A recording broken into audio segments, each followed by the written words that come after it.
ఇవేవి సరిపోవన్నట్టు ప్రజలిచ్చిన తీర్పును కూడా అపహాస్యం చేసే విధంగా కొన్ని మున్సిపాలిటీల్లో ఈరోజు కాంగ్రెస్ ప్రభుత్వం చేస్తున్న దురాగతాల్ని రాష్ట్రము దేశం మొత్తం కూడా గమనిస్తూ ఉన్నది.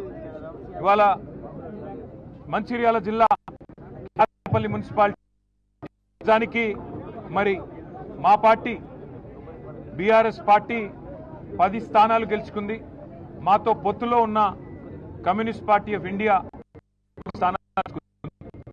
14 స్థానాలతో 22 స్థానాలుండే మున్సిపాలిటీలో 14 స్థానాలు డైరెక్ట్గా మరి ప్రీపోల్ అలయన్స్ ఎన్నికలకు ముందే పెట్టుకున్న కూటమి ఏదైతే ఉందో స్పష్టమైన మెజారిటీతో 3/2 మెజారిటీతో గెలుచుకున్నాం.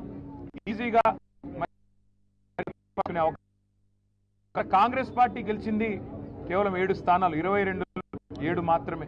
కానీ వాళ్ళ అధికార దాహం, వాళ్ళ కక్కుర్తి ఏ స్థాయిలో ఉంది అంటే ఇవాళ ముఖ్యమంత్రి గారి సూచనలు, స్థానిక మంత్రి గారి దురాగతాలు, దానికి అధికార యంత్రాంగం ఇవాళ తొత్తుల మాదిరిగా అరాచకంగా ప్రవర్తించి ఎన్నికల్లో ప్రజలిచ్చిన తీర్పును అపహాస్యం చేసే ప్రయత్నం చేసినారు.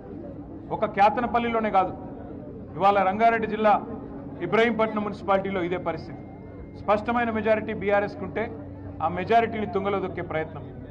ఈ రకంగా ఇన్ని దురాగతాలు, దుర్మార్గాలు, కిడ్నాప్లు, ఎన్నో రకాల బెదిరింపులు, ప్రలోభాలు ఇవన్నిటికీ గురి చేసినా వెరవకుండా మా 14 మంది కౌన్సిలర్లు